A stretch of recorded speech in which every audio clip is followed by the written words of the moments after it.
Ostrander and includes members of the sealed debate program who are deeply experienced and have terrific perspective on evaluating the quality of arguments. So, Demery, it's up to you. Take us away. And with that being said, we now open the debate on Apple's right to refuse, and we welcome the opening government team, Prime Minister from Rockin' R's, Andrew Crawford, to open today's debate. Hear, hear.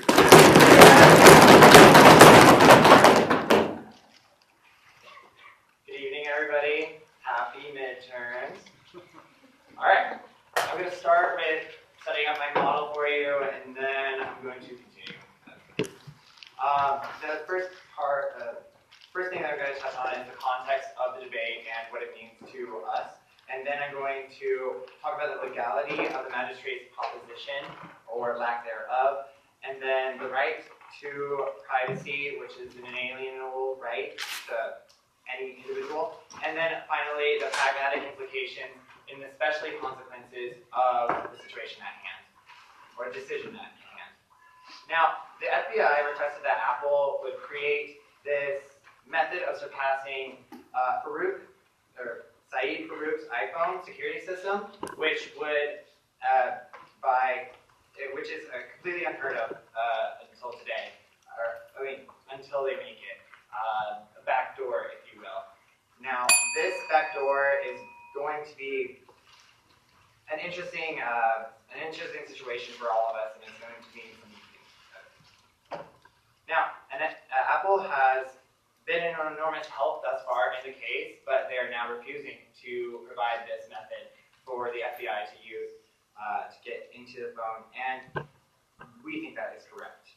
Now, my first point of introduction is that the FBI, the request has no legal basis, and this has been proven by, supported by a few court decisions in the recent past, including yesterday, Apple won against the FBI in a case that was similar but not the same against June Feng. It was a drug criminal case as opposed to a terrorism case. But Apple won when they decided that they were not going to help them with breaking into that kind of into a phone like that. Now, the All Writs Act is specifically made for this kind of thing, and it was set up 20 years after the founding of our nation, so it's quite old, but nonetheless very appropriate today. Now, the All Writs Act is used to prove guilt, not to find alternative information or evidence in cases.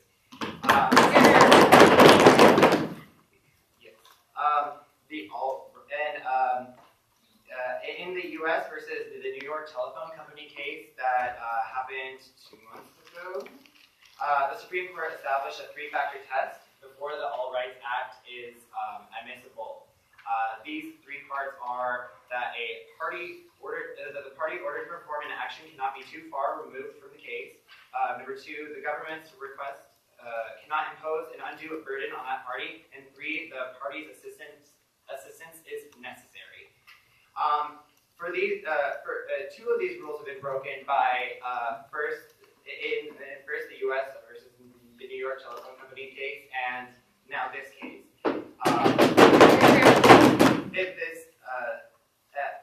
What they're asking Apple to do would be an undue burden on this company, and it would also not only because it would be not right now, thank you. Not only because it would be detrimental to the integrity of the company itself, but also to all of its technology. Now, it's also not necessary because Farook's guilt has already been proven, and I'm not sure what further use there is for proving a man's guilt who is no longer with us. Next, I'm going to move on to my next part of my construction. Apple's market interests directly correspond with the needs of their consumer base. People want and need privacy protection without undue burden. Now, I think that it would be an undue burden for them to set up this, for them to create this backdoor, therefore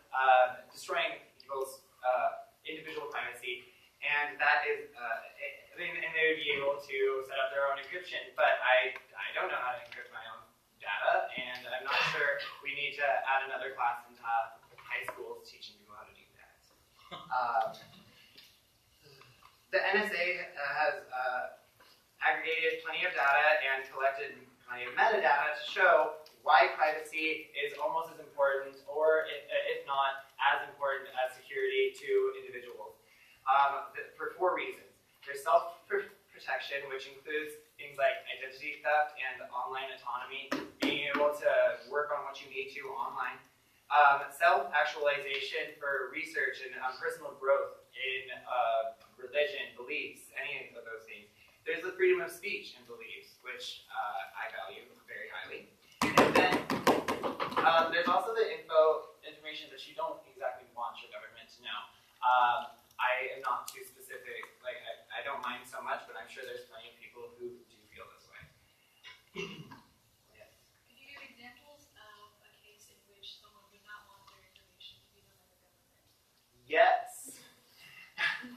So, I mean, say somebody really likes to enjoy their, I don't know, their dirty fan fiction or something like that.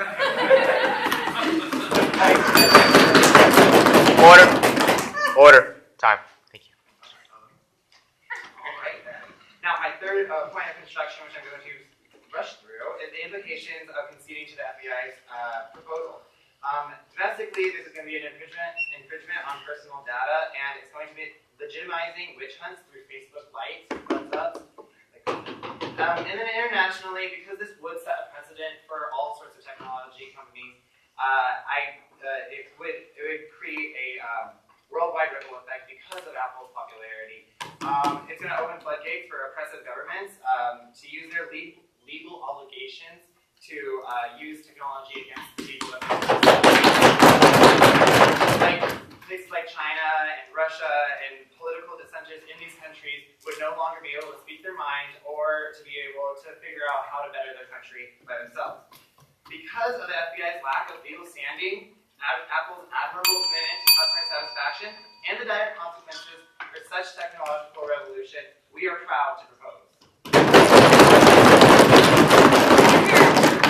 We thank the Prime Minister for his speech, and we welcome the team orators proposing with the opening opposition, the Leader of Opposition, Mr. Jacob. Hear, hear.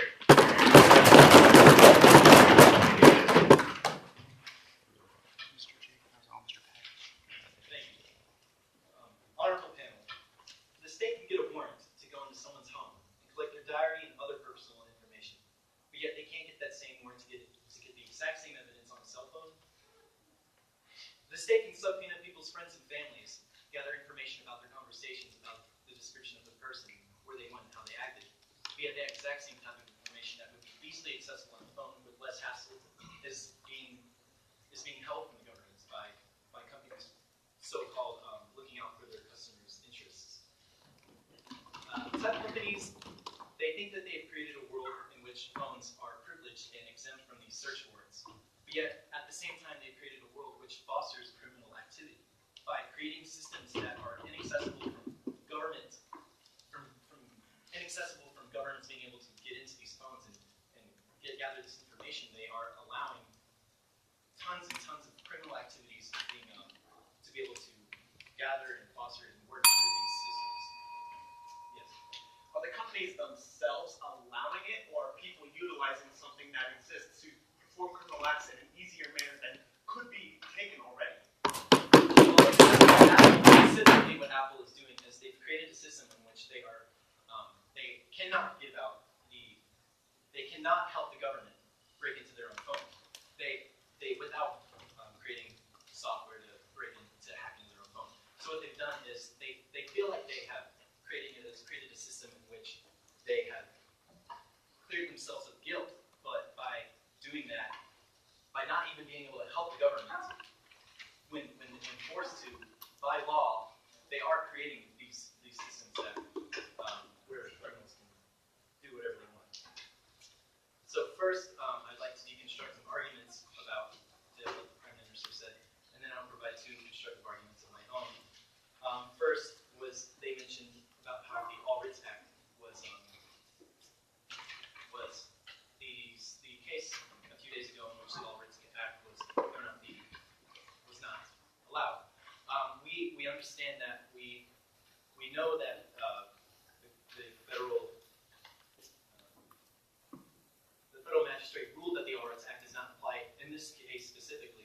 But that's not what we're arguing. Rather, we're arguing simply that Apple should cooperate with the government's requests because search tech companies do not have a special privilege in these cases. So there's three main reasons why tech companies think that they are unique and why they deserve special privilege. One is that these phones contain special, very secretive, sensitive information. But yet, that already exists in our real life. We already have diaries, and we already have real physical photos of our nude pics or whatever else we don't want anyone to know. We keep that in our closets in our homes, and the government police forces can still get search warrants and access that same exact information. So why is that information suddenly more vital when it's on a cell phone?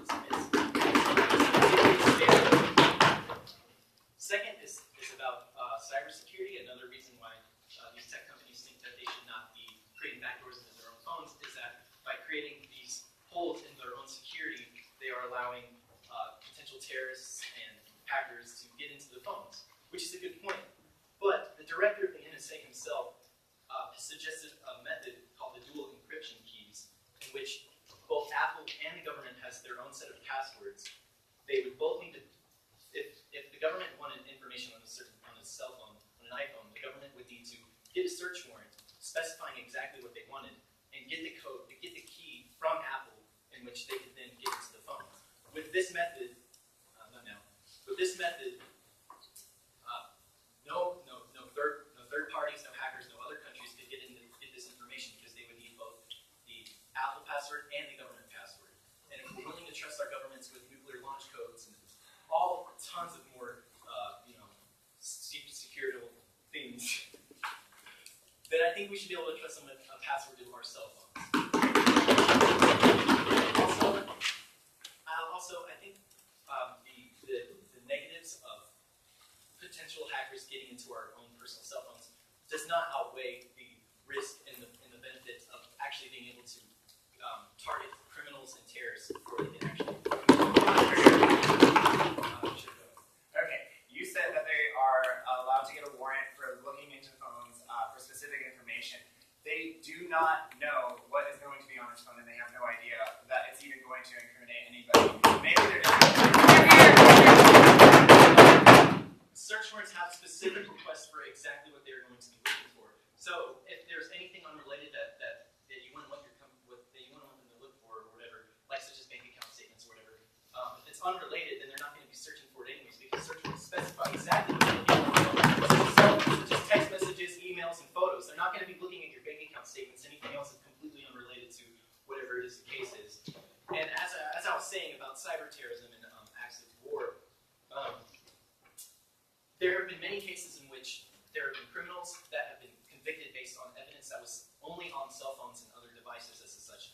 There was a case a few years ago in which a trucker kidnapped and raped his girlfriend, and the only evidence was a footage he himself took of the raping.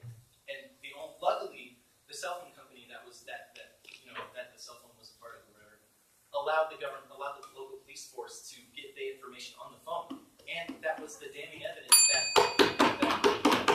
got arrested.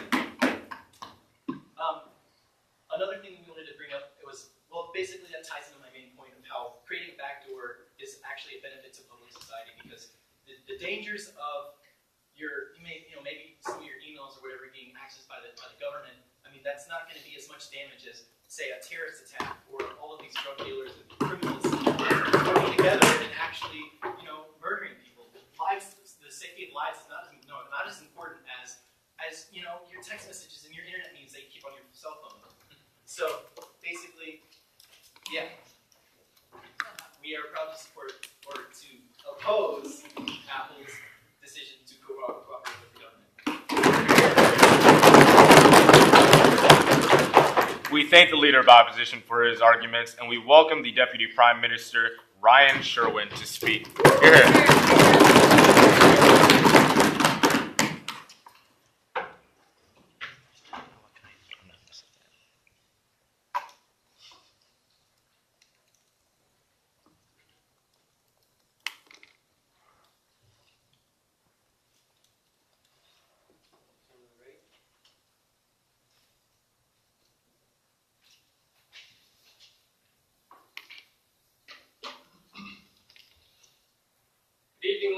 gentlemen, honorable panel.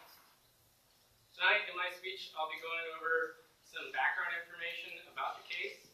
I'll talk about how legally it would be wrong for Apple to comply. I will talk about how Apple's market interests actually align with the interests of protecting the citizens.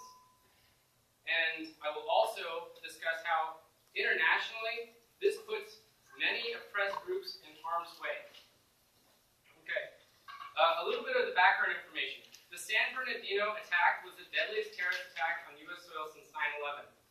When the FBI requested data that's in Apple's possession, Apple provided it. Apple complies with valid subpoenas and search warrants, as they have in the San Bernardino case. Apple made engineers available to advise the FBI and offered their best ideas on a number of investigative options. The U.S. government has asked Apple for something it simply does not have, however. They have asked Apple to build a backdoor into the iPhone. If Apple complied with this, ultimately major harm will be done to national security, civil liberty, and humanity as a whole. Legally, it would be wrong for Apple to comply, because the request does not fall into the scope of the law being used to justify the action. The All Writs Act of 1789 is used for cases in determining guilt. We know that Saeed Farouk is guilty. He's even dead. But furthermore, it fails under the conditions set by the Supreme Court, the highest law in the land. The Supreme Court established a three-factor test for the admissible application of the All Writs Act. Two of them are not met. The government's request cannot impose an undue burden on that party. This poses a significant burden on Apple, financially as well as ethically.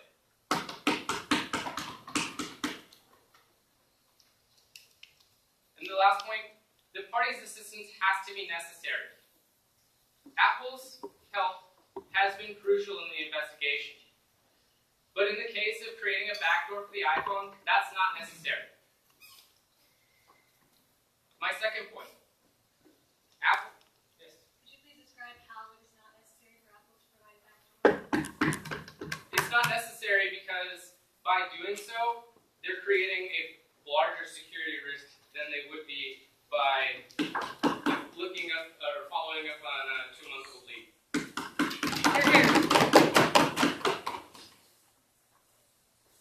My second contention. Apple's market interests align with the interests of protecting the citizens. As an American publicly held corporation, Apple has a duty to provide a marketable product for its shareholders. Compliance undermines the integrity of the company. Privacy is what people want, and privacy is what people pay for when they buy an Apple product.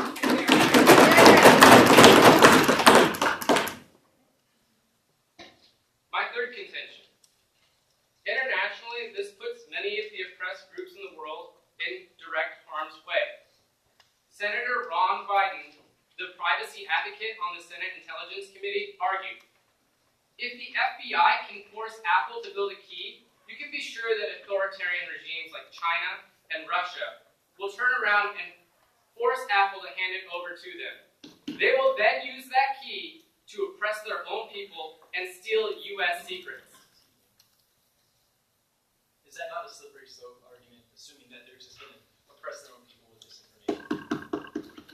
It's not a slippery slope.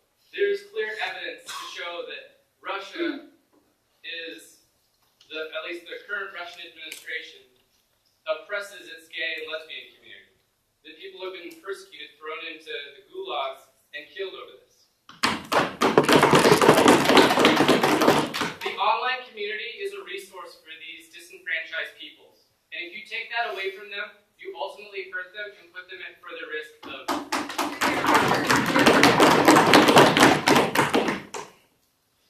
I'd also like to read a statement from the FBI director. The tension should not be resolved by corporations that sell stuff for a living. It also should not be resolved by the FBI, which investigates for a living. It should be resolved by American people deciding how we want to govern ourselves in a world we have never seen before.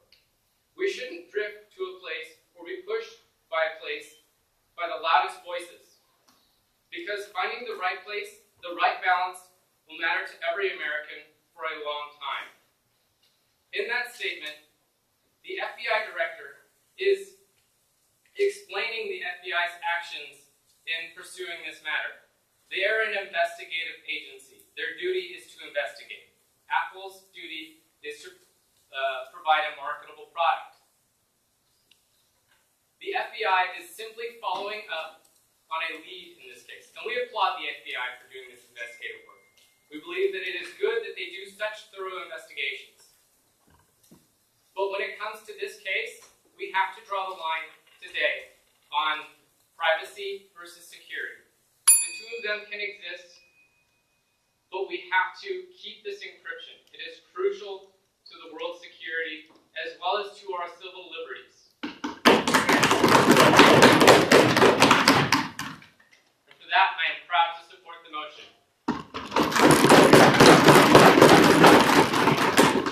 We thank the Deputy Prime Minister for his points, and we welcome the opening opposition team, the deputy leader of that opposition, Joanna, to come speak on behalf of her point. Hear, hear.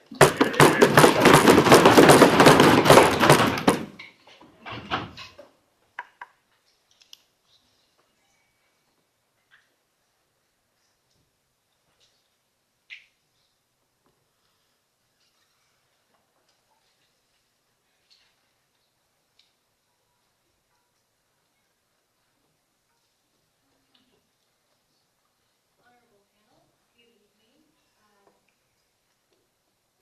I'm going to talk to you today about how Apple needs to comply with the FBI's request to build a backdoor into its iPhone, and how that is going to ultimately benefit the general population.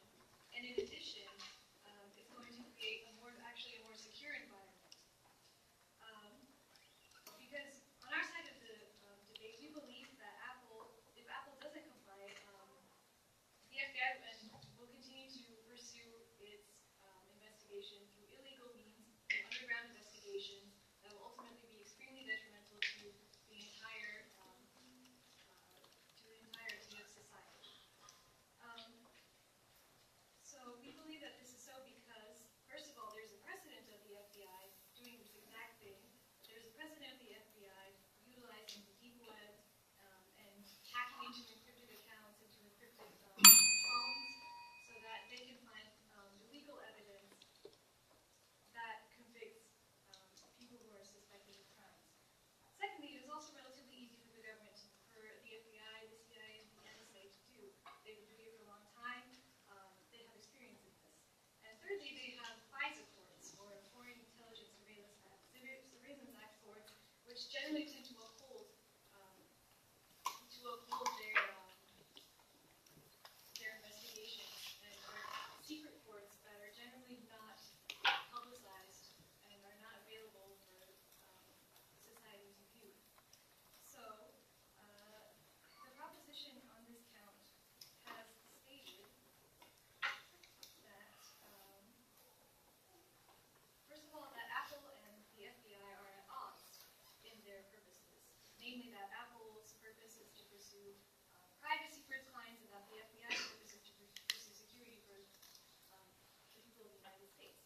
So, on our side, we disagree, first of all, that this is the case. We think that privacy and security can coexist, specifically, as you already mentioned, through the creation of split security codes, which one key would be held by the government, and the other would be held by Apple or any tech company. And they would come together, they would need to come together, find a warrant in order to investigate an encrypted phone. Second of all, the opposition mentioned that oppressed peoples would be direly affected if Apple chose to comply with the FBI. And we don't think this is so. First of all, they mentioned that in Russia, they support this by saying that in Russia, gay and lesbian populations have been discriminated against, basically, which is certainly true, but I fail to see the connection with Apple and how the Apple case would further support this.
encryption does not help with this, or not at this time. Encryption does not help to mitigate this problem because it makes it, first of all, extremely difficult to track terrorists. It is currently estimated that the Islamic State has 50,000 Twitter accounts now, which are generally encrypted. So it's very difficult for monitoring agencies such as the FBI to lawfully or in an open manner be able to track these deals. And also, another point that was brought up by the opposition was drug trafficking. Drug trafficking can also be extremely easy to monitor if we had backdoors into phones, as opposed to having encryption, which only makes it more difficult to track criminal activity. So, not at this time.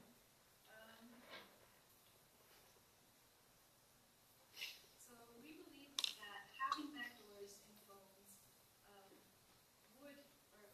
we believe that that continuing with the encryption, Apple not complying with the FBI request would cause all of these problems, which is namely would continue the tradition basically of NSA and nuclear operations of operating with no oversight and operating in an extremely dangerous manner.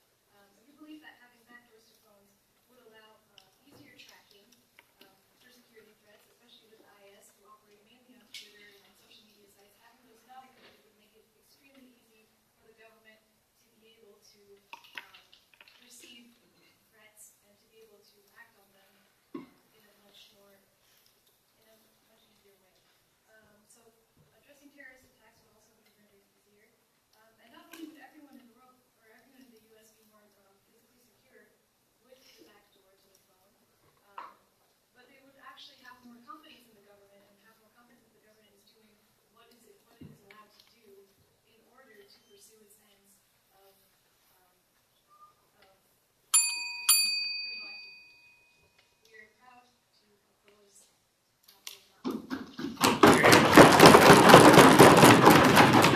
We thank the Deputy Leader of Opposition for closing the top half of the debate, and we welcome Wicked Toaster from the closing government and the member government, Nick Green, to open up the bottom half. Hear, hear.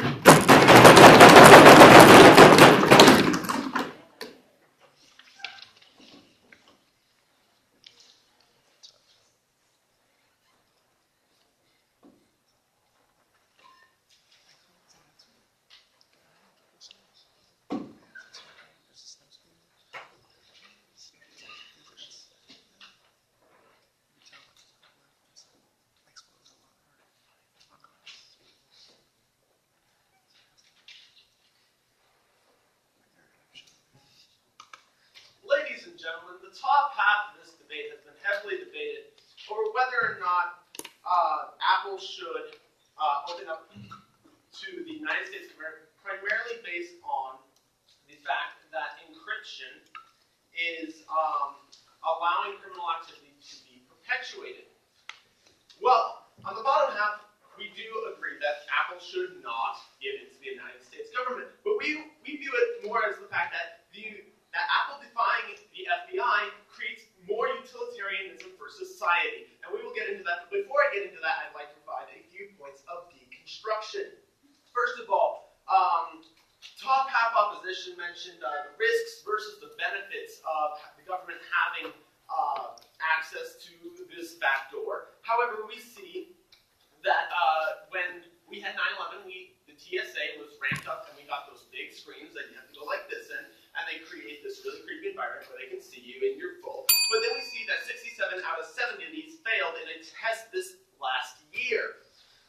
More so, we see that the opposition claims that technology such as encryption allows Apple to continue to, that perpetuates criminal activities using encryption. However, then they said that the government would resort to criminal activity. So it seems like if the government is not willing to stand by the fact that they'd like to prevent criminal activity by using criminal activity, it seems like a odd confound. However, now to move on to my extension, that we gain more utilitarianism for all of society by defying the FBI. So let's talk about it. The FBI, the goal of government is to serve the people. And the FBI sees the best way to serve the people as bringing justice, bringing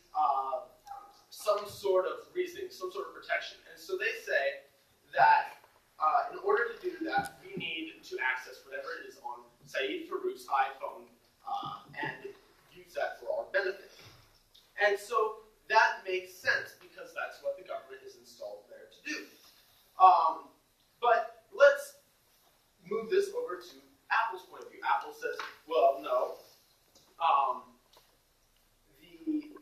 The fact in the current society that we live in, privacy is becoming more and more and more of an important topic. As Top Half mentioned, we have situations such as women's rights are increasing. What we have with the privacy of our own homes in terms of what we can do in terms of stuff. And so we see this encouragement of privacy throughout society. So how does Apple define the FBI then help? Well, let's put us to a comparison. When there is a mass shooting, one of the biggest debates that pops up is that we need to create more gun control. We see one of the largest arguments against it comes from the gun control lobbyists. There's no equivalent to that in terms of the technological sense in our country.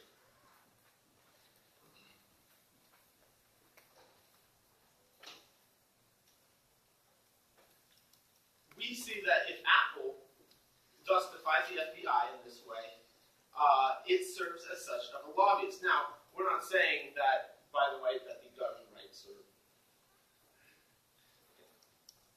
Moving on.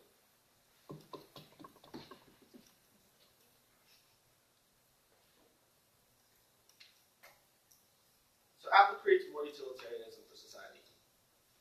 We see that privacy is one of the biggest arguments. Yes? How would you weigh the benefits of privacy with the benefits of security?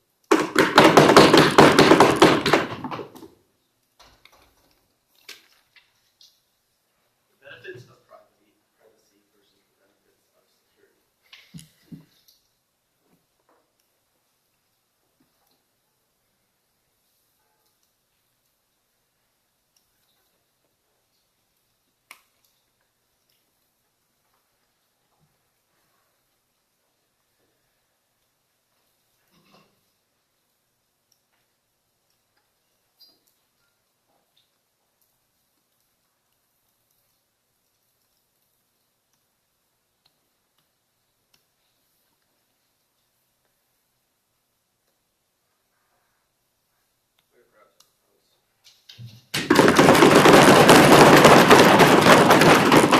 And we thank the member government for his speech, and we welcome the member of opposition from the team, their Royal Highnesses Christine and Anna. I'm sorry, Ava, I apologize. The member opposition, Christine. Here, here. I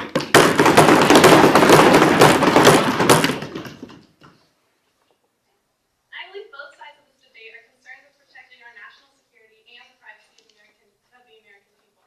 We are going to tell you why closing off best accomplishes both of these goals. But first, I'd like to talk about some of the previous arguments in their plot. The previous arguments you heard tonight asserted that the technology the FBI is asking for will encroach on civil liberties and will unlawfully endanger the privacy of American citizens. This is a classic case of the slippery slope argument, and is simply not true. What the FBI is asking for is not a universal backdoor, but the removal of the passcode attempts limit on the iPhone. Currently, the iPhone erases all data contained on it after 10 consecutive incorrect attempts at the passcode and gives a wait time between each incorrect attempt, sometimes up to an hour. The FBI wants Apple to write a software update that will turn this feature off so that they can hack the phone by brute force, guessing all of the codes until the correct one is discovered and the phone is unlocked. The test will only be valid on operating system 9, the one installed on Farouk's phone. And once the FBI has retrieved all necessary data, Apple can release a new update that will render the backdoor useless on any updated phone. This technology will not be the encroachment on other rights, because the tech will only be employed under a federal warrant, just like the warrants that already exist to search homes, cars, and property. If people are concerned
showing that Apple's refusal to comply undermines democracy, and that this refusal will be incredibly detrimental to both American security and privacy in the long run. Apple is a multi-billion-dollar corporation whose main priority is protecting their bottom line, not the privacy of the American people. This publicity stunt is exploiting the death of 14 people to make an advertisement for the brand. They are using this to show that their devices are so secure that even the FBI can't break into it. They are masking this marketing stunt as concern for the privacy of its customers. However, the American people do not need a multi-billion-dollar corporation fighting its fights for them. If they are bothered by privacy issues, they can elect officials that will appoint judges that don't give orders like this. The order given this time was given by a judge that was elected by congressmen, elected by the American people, not this time. The concern for privacy should be expressed by American citizens in the voting booths, not in an open letter written by a CEO. And also, in a Pew Research poll, it was found that the majority of Americans actually think that Apple is wrong to refuse. What right does Apple have to deny the law of the people? Apple refusing to cooperate in this criminal investigation is an undermining of democracy. And if they continue to refuse, what other repercussions will this have? The U.S. government has a vast number of resources and knowledge at their disposal, so we can pretty much assume that in one way or another, it will get what it wants. And if Apple won't comply, this will give the government an incentive to create its own backdoor, which they will use without warrants, and so it will not be played out in the public eye. That means that the government can survey your phones when you don't know about it. And the government is only asking Apple now because it is easier than creating their own tech. But if they are forced to create it, there is no telling how and when it will be used. I'll say back. Okay, so if can you repeat what you just said about the government or okay. So how is it not also burdensome on Apple to create the backdoor if the government can't do it itself? If the encryption codes are just jumbled Because this backdoor, they're claiming that it already exists, and that this is already a flaw that exists in Apple's operating systems. They're really just saving them time if they have to discover it by themselves. Yeah, so basically, if Apple does not help right now, the government will make its own, and it'll be similar to like what the NSA already does, where it monitors all your information without you knowing about it. So it's better for Americans' privacy if Apple complies with search warrants. Now, that is a slippery slope. You're saying that the government is going to do it themselves and going to break the laws. I mean, if they did do this, then that would be going against all rights law, and that is If they did what? if they got into this phone right now. Well, I don't see how it's going against the all rights law because all the 70 other cases Apple complied with were also issued under the authority of the law. Oh, and that also reminds me about the New York case. The reason that the reason that one doesn't count as being necessary is because the guy, the meth dealer, is still alive. So there's other ways to surveil him and figure out who he's working with. But this case, Syed Farouk is dead already, and there's no other way that they can figure out who he's working with other than getting into his phone. For these reasons, we are proud to oppose. We thank the member of opposition. We welcome the government whip to close out the closing government side. Faith. Hear, hear.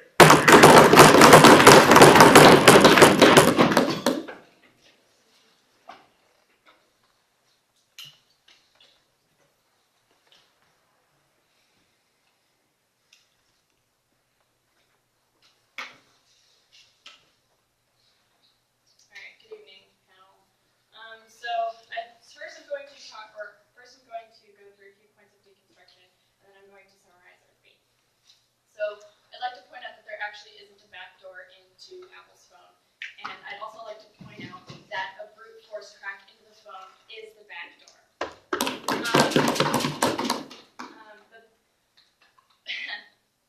Creating the backdoor into Apple actually creates a burden. It's overly burdensome on Apple because it should take 6 coders to figure out the backdoor because it doesn't exist, and it would cost about $100,000, if not more. Now, the $100,000, I think we all can agree, is not the burden on Apple. It's the fact that Apple is an international company, and if the United States can force Apple to create this code that doesn't exist already, then what stops other governments from doing the same? Time. Because we don't have the same safeguards and protections for the human people, or other governments don't have the same protections for their people that our government has for ours. And that's why we're But Apple is an American company, so why would it be legally obligated to help the other? why can't it pull its roots from the United States and just operate in other countries? So here's some three questions that crossed my mind as this debate went on. Is the backdoor actually burdensome on Apple? Is security more important than privacy? And what precedent does this backdoor create? It says burdensome on Apple, as I just pointed out in my point of deconstruction, because the backdoor opens up not only into Apple, but it also opens up into the people who it creates its products for.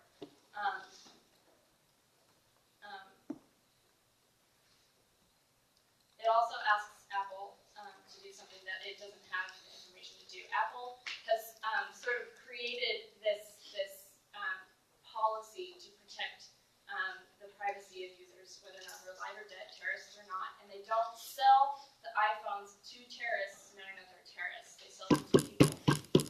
And whether or not someone decides to put something, or whether or not the person's information on their iPhone is good or bad for the rest of the government, the rest of the people, does not have to do with Apple directly. Is security more important than privacy? I think in some isolated situations, yes, but security is something that can always be re-implemented, and it's something that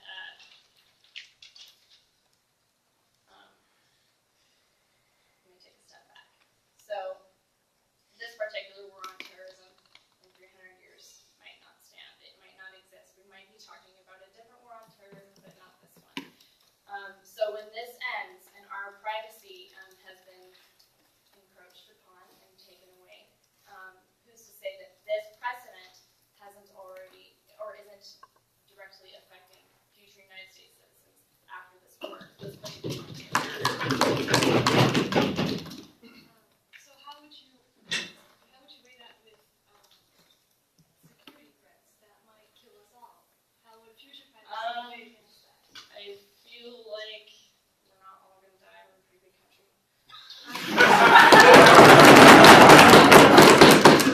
Yeah, okay, maybe like a few of us die from terrorism.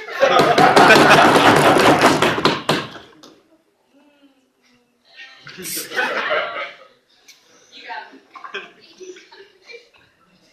But a few of us die anyway. What precedent does this set? So we all know that interpretations of the Constitution, interpretations of all laws, actually sort of come from previous precedents and previous interpretations, right? And so it's easy to say that we're gonna, build this backdoor only for the government to use once on this one phone. And you know what? I asked my mom for a 30-minute extension on my curfew once, and then I got it again the next weekend, and then again the next weekend. And I wasn't in the places that I told her that I was, and she doesn't have anything. So I'd also like to revisit the idea that this isn't this shouldn't be a debate between companies and governments, even though it is, because they're both representations of the people. It's a question for the people. And so I'd like you to ask yourself, do you want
We thank the government whip for their arguments, and we welcome the opposition whip from the team, their Royal Highnesses Christine and Ava. Ava. So I'd just like to make the point that the government isn't actually interested in searching through your phone and statements in your diary. They're actually trying to save future Americans' lives. We've heard a lot of talk about precedents today. The proposition would have you think that if Apple refused to comply, other countries will attempt to do the same thing, but other countries can't put warrants on Apple for their information. Apple is an American company. We're the only people who can do that, and Apple is worldwide. So the only updates that go through to Apple right now are Apple's updates, and no other country could warrant Apple for those updates the way that the FBI can. Yes. Not at this time. Oh. The proposition would also have you think that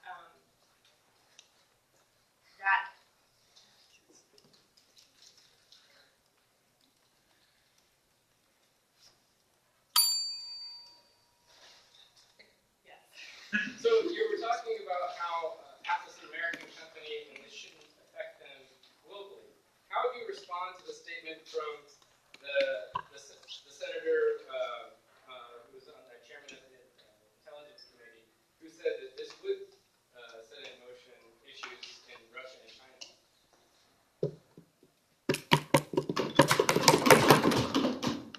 so some guy somewhere said that this would A senator. Okay, so some On the Intelligence Committee. Sit, please. Yes, he said that they Please. Oh, no. So there's no clear reason why this would somehow affect Russia and China. They don't have the tech to build a backdoor. And as my partner outlined, the FBI is asking Apple not to break into every phone and not for a tool that will let them get any information from any phone anywhere. They have to have the phone in their possession, which they need a warrant for. And when they use this tech, they're going to have an erase of the passcode limit, so they'll be able to get in and get the information they need. But you'll need a federal warrant in order to get the phone in the first place, so you'll need to have already committed a crime. And then when they have the phone, they're looking for specific information that their warrant is submitted for. And yes, we know that our government has been known to abuse its power in the past. That's why my partner said that we're afraid that Apple is opposing this. Because if Apple opposes, the government has amazing resources. This is the American government, and they've been known to get what they want. And if Apple continues to oppose, the government can build their own backdoor. It'll use a tremendous amount of resources and a lot of American tax dollars. And when they have this tool at their own disposal, they'll be able to use it whenever they want injudiciously. They won't have to make a public case every single time they want to use it. So it won't be so open to the public. It'll actually harm, not just time, our own privacy rights. So Apple's opposing is actually harming our privacy rights in the long run. And we didn't even talk about security.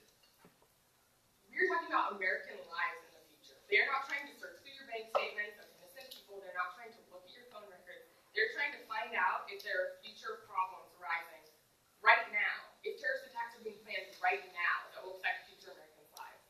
They're trying to save lives. And for this reason, we're proud to oppose.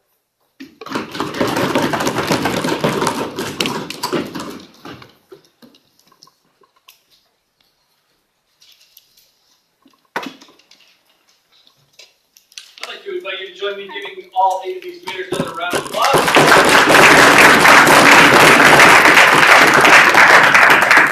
As you can see, our panel of judges is making their way out of the room. They're going to go find a quiet place somewhere to consider their decision, to discuss their different perspectives on the round, and ultimately, ideally, come to consensus about which of these 4 teams to send through the semifinals.